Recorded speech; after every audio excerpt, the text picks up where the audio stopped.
Thank you for watching Savvy Home Sellers. My name is Mickey with eXp Realty. Hey, I'm Laura Palacios, stager and realtor, and we are so happy to be here and help you savvy home sellers get your house ready to sell.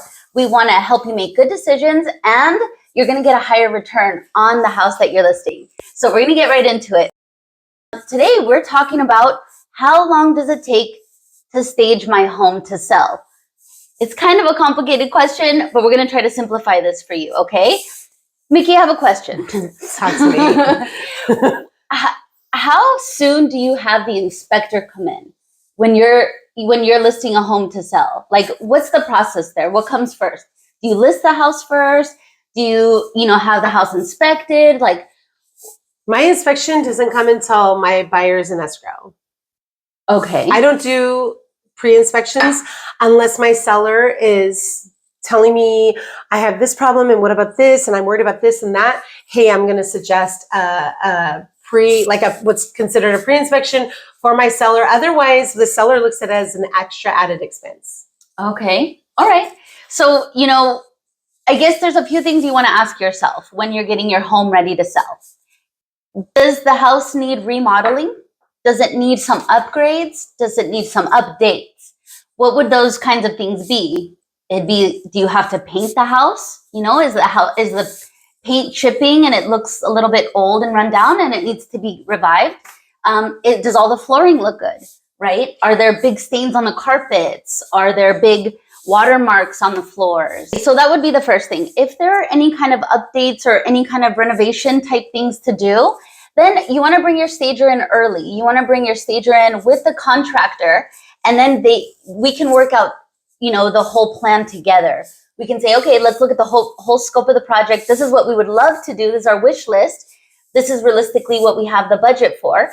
And then don't forget, there are programs to help you pay for the renovations that get paid out of escrow. So we have little tricks like that to help make all of the necessary changes and get the house looking gorgeous. You don't want to just list your house. You want your house to look the best on the market, right? So that's what we're preparing for. Okay, so number one was, are there any renovations to do? Number two, is the stager going to be able to reuse some of your furniture, right? Mm-hmm. You might say, no, I want to pack all my stuff and I want to get it out of here. I already have a place to go. Okay, great. So the house is going to be empty when we stage it. That's very good to know. You only have to think about two things when you are selling your home. Does it need renovations? And are we going to reuse some of the things you already have? That's it. Simple. Talk to your stager. Consult with your stager way in advance, even before you list your home. Let the stager, the realtor, and the contractor have a good conversation and come up with a good plan for selling your house. That way, everyone's in tune with the right timeline and everything goes smooth. There's a trend right now where it's like, sell your home fast, hire me, I'll buy your home for cash. Guess what? You could do that. And that's like a great trend. And you're going to get relief from not having to do reno or upgrades or fixes or furniture or staging or getting your home ready. Like, I think that's a great thought process. But if you hire someone like myself or Laura, we're going to take on the scope of the project and you're going to end up netting the most money. So I'm not saying don't sell it for all cash. Just weigh the consequences of doing it all cash versus something like this, where it's like, yeah, we are going to take the stress out of it and handle the project ourselves. Yep, and it's circumstantial. Every house is different. Every situation is different. So we're looking at a lot of different details. Mm-hmm. So when it comes to the timeline and how long does it take to stage your home, it could take 2 days or it could take a whole month. It really depends on what needs to get done. As far as the staging goes, I've never encountered a home that takes me more than 2 days to stage. So you can kind of take that into consideration, and that's it.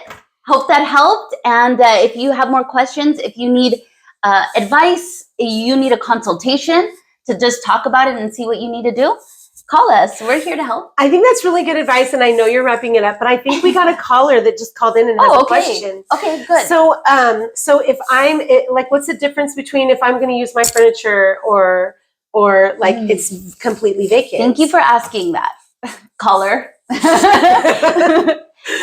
Call now. Yeah. And if you have other questions, call 1-800-STAGE-NOW. Yeah. There you go. What was the question? Like, what's the difference? What makes the difference between using their furniture versus like, here you go, stager. I did a great job of delivering you a vacant home. Yes. Okay. The difference is in the price. Okay. The more furniture you have to reuse, the less furniture I have to load into a truck and move. That means hours of labor. That's, Renting the truck. renting a bigger truck versus a smaller truck.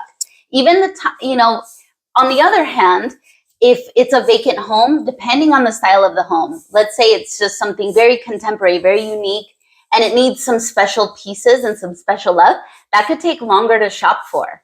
And it could mean that I have to drive to LA or I have to drive, to some special places. So that could take me a little longer to stage. So it really does depend, but it could save you money if the more furniture we can reuse. Yeah. All right, great. Thanks for the call. I just had a caller come in too. A caller. Okay. I had a call. I thought I was working the switchboard, but okay. I had a question come in in the case that, let's say someone passes away in the home. Okay. I've had a lot of these situations, and they need to be handled with care. And, you really need to pay attention to honoring the family. I know they're not there anymore, and I know we're just getting rid of everything, but it's so important to me to honor that family and honor the person who lived there. When I can reuse their items, it is so special. It feels special to the family, and it feels special to me. And I just love that process too. I recently had a situation where the person passed away and nothing was touched. Everything was left exactly the way it was the last day they were here. And the family asked me to pack up all of the items. So everything that was visual, anything that was in the cabinets and in the drawers, I was going to leave alone, but I was just going to come in and visually just clean it up. So that can take an extra day or two, depending on how big the house is, depending how many items there are. And then all of those things are handled with care. They're wrapped up gently.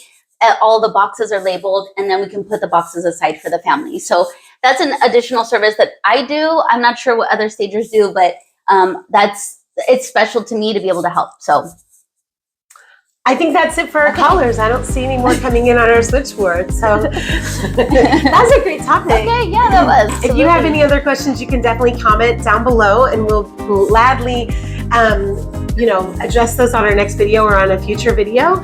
And we appreciate you guys for watching. See you next time. Hey, thank you for including savvy home sellers in your next home selling project. See you next time for more information on how to get your home ready to sell. Like and subscribe. And follow us for more savvy home seller content. See you soon.